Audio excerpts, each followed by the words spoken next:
baby girls, welcome back to my channel. So today's video is going to be all about the new EB Pro sets. So actually they came out with 4 new things, tatlong eyeshadow palette and 1 like cheek palette. Pero isa lang na eyeshadow palette yung kinuha ko, and I got the cheek set as well. So hindi ko na kinuha lahat ng eyeshadow palettes kasi same lang naman sila ng color family. Usually mga warm brown shades yung mga kulay nila doon or mga oranges. So itong isa na lang na to yung pinili ko kasi parang ito yung pinaka na-drawn talaga yung eyes ko sa kanya.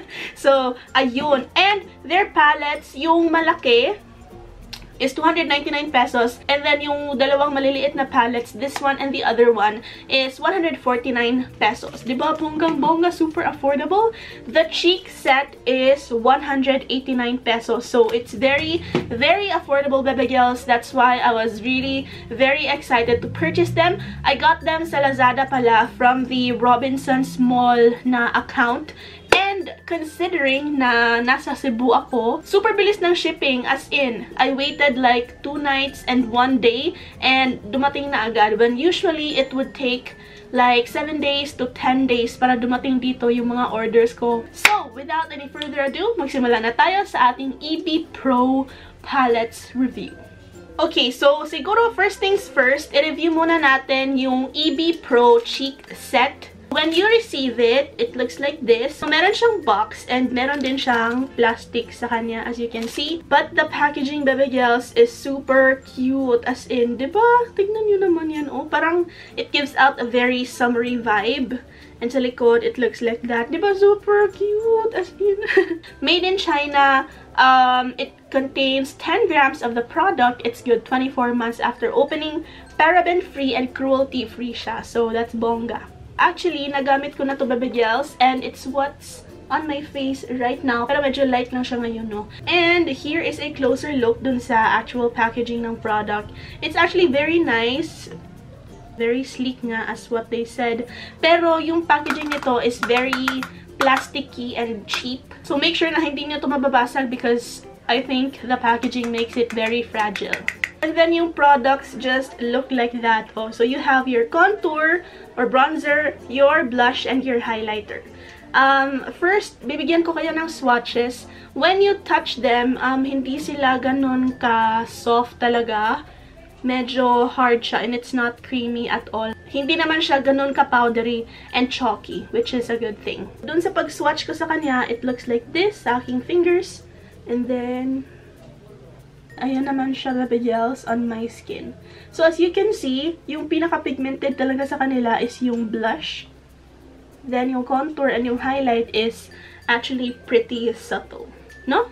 By the way, sa ngayon, baby girls, itong mga products na to are only available in Robinsons department stores. Hindi pa daw siya available like sa mga SM department stores, Watsons, ganon. I don't know why. Exclusive siya for Robinsons right now. Anyway, ayun na nga yung swatches natin, baby girls. Now, let's move on sa application ng products on my face. The first thing na ginawa ko is I took the contour on a big fluffy brush. Kasi parang dito sa pan, it looks a little bit warm. So, I thought I would use it as a bronzer slash contour. So, parang brontour. And it worked perfectly on my skin tone. Like, super ganda niya tignan sa aking skin, baby girls, no? Pero anyway, I used a big fluffy brush like this one. And kinuha ko yung product like that. And napansin ko, tignan niyo, baby girls, hindi siya masyadong powdery. Diba? Bonggang-bongga. I really, really like that about this one. And when you apply it on your skin, nakikita ko na agad yung color sa aking skin. Madali lang din siyang i-blend. Hindi din siya patchy sa aking skin. And I think, baby girls, this set is good for fair skin tones. Sana naglabas sila ng fair and deep para yung mga morena, meron din silang shades na para sa kanila. Pero this contour shade will work on you as well. You just need to build it up para makita siya sa skin tone nyo if you're morena. Pero for me, for like a fair to medium skin tone, okay na okay itong shade na ito pang contour. It's not too warm, it's not too grayish. Okay na okay siya, as in, I really, really like it. Perfect siya for everyday. Ito yata yung pinakagusto ko na contour palette from the local market right now. Init. Akala ko okay lang wala aircon, pero init. Nakakaloka. Okay. Anyway, up next, baby girls, let's move on to the blush.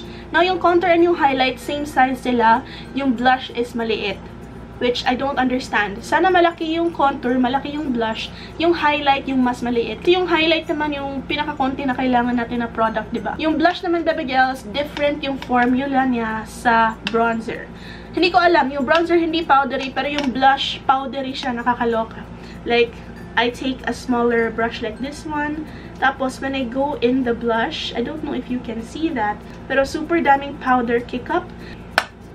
Marami din siyang fallout. Medyo powdery lang naman siya, pero it's not chalky, baby girls. And the blush is super pigmented. Nakakaloka. So, hinay-hinay lang dito sa blush na to kasi baka mapasobra ka. Ayan, konting-konti lang nilagay ko na blush. Actually, we could add a little bit more. I really like the tone of this blush. Akala ko konti lang blush ko. Marami na pala. Nakakaloka, no? As you can see, it was really easy to apply.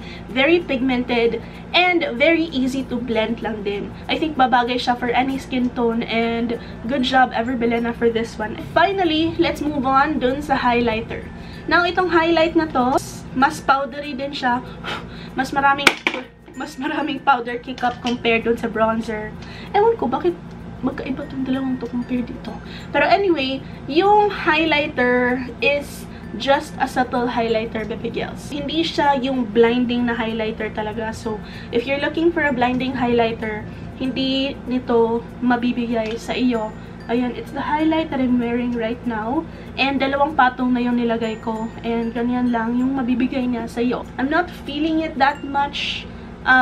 Pero okay na rin. Like, for the price, okay na itong set na to. Kasi yung highlight, hindi siya yung glittery or shimmery. Like, it just gives you a nice sheen. So, that's bongga. Now, let's move on sa staying power nitong cheek palette na to.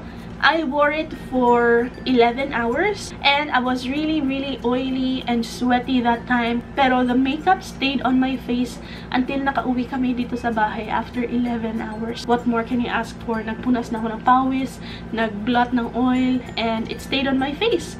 And it still looked pretty decent. Medyo nag-fade siya ng konti, pero andun pa rin siya. Yung highlighter, I don't know kung andun pa siya kasi medyo naging oily na ako. So, it merged with my oil. Now, let's move on sa eyeshadows. So, the packaging of the eyeshadows look like this. Made in China. Contains 15 grams of the product. Same pa rin. Paraben-free, cruelty-free. And it's good 24 months after opening. The actual packaging looks like this. I think ito yung pinaka-appealing na itsura ng tatlong palettes na nilabas nila, no? Super ganda ng itsura niya, baby girls. I like it. Again, pretty cheap plastic packaging, and actually nahulog to ni Kenneth before I was even able to use it.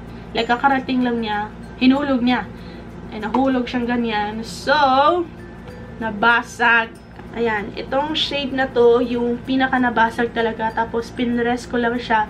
Hindi ko muna siya nilagyan ng alcohol kasi I don't want to mess up the formula. And then this one, parang nag-chip din siya dyan. Anyway, this one is a mixture of 16 shades naman, combination of matte and shimmers. And first, siguro, let's do swatches muna para mapakita ko sa inyo how the shades look like on my skin. So, this is the first row of shades. And as you can see, baby girls, makikita mo dito pa lang na row na mas maganda yung shimmer shades compared to the matte shades. Yung matte shades, as you can see, medyo hindi sila ganun ka-pigmented, especially this one. And they're a bit chalky as well. Pero yung shimmery shades, as you can see, pigmented na pigmented sila. And almost metallic finish. Now, let's move on to this second row. Also, when you touch them, mafe-feel mo talaga na yung matte shades feel a bit dry and yung shimmer shades feel a bit more creamy. Now, let's move on to this third row right here. And finally, the fourth row.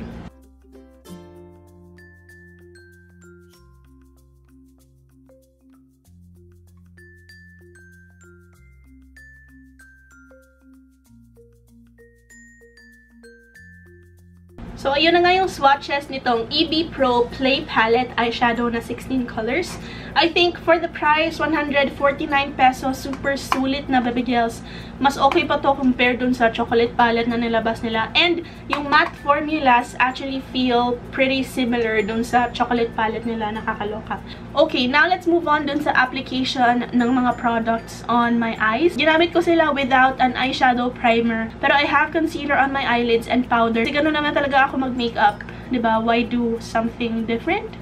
For me, super dali nilang i-blend and you can do so many looks with this eyeshadow palette. And I kind of did a more dramatic look, so I'll insert that clip right here. Makikita niyo naman na kahit wala akong eyeshadow base na nilagay dyan sa mga mata ko, lumilitaw pa rin yung eyeshadows on my eyelids. I wasn't expecting to get a lot of color payoff from this palette, honestly speaking lang. Pero first, I applied a transition shade. So, naglagay ako nitong light brown color. And it worked really nice on my eyelids. Like, hindi ako masyadong nahirapan para ma-blend siya and para mag-show up siya sa aking transition area. And then, next up, kumuha ako ng slightly dark and nilagay ko siya sa crease area ko mismo para ma-define siya. Ito, medyo nahirapan akong i-blend itong color na to on one eye. Hindi ko alam bakit ayaw niyang ma-blend. Pero, anyway, yan yung nangyari. Medyo chalky kasi siya. And then, next up, I took an even darker shade and dinarken up ko yung outer V ng aking mga mata. Good din yung pigmentation niya. Not as good as the others, pero mas chalky din to. I don't know why. Pero it showed up and okay naman yung itsura niya, so I'm still happy about that. And then, I took this really nice parang bronzy gold shade. Ito yung ginawa ko na star of the show. Nilagay ko siya all over my eyelids and it looked really nice as in, pero medyo maraming fallouts. Mas marami pa siyang fallouts compared dun sa matte shades. That's also one thing na nakalimutan ko i-mention. They are powdery, so it's better na maglagay kayo ng powder underneath your eyes to catch the fallout of these eyeshadows, or do your eye makeup first and your face makeup last. So I thought na I would just take it using my fingertip and it worked better. Mas lumabas yung pagka-metallic niya and mas naging less powdery siya. So, if that's your problem with these eyeshadows, then that would be my tip. So, for this palette, for the price, I can say it is bongga na. Diba? Murang-mura lang siya. Parang same lang siya ng price dun sa mga ayaw ko sabihin, pero mga fake makeup. Ito na lang bilhin nyo kaysa dun sa mga fake makeup. And staying power nito, I was so impressed kasi I was not wearing an eyeshadow primer that day. And same with the cheek set. Nag-last din siya sa aking eyes, baby gels, and kahit na 11 hours na and I have oily eyelids, hindi siya nag-line sa aking mata, like magla-line yan dyan sa aking crease.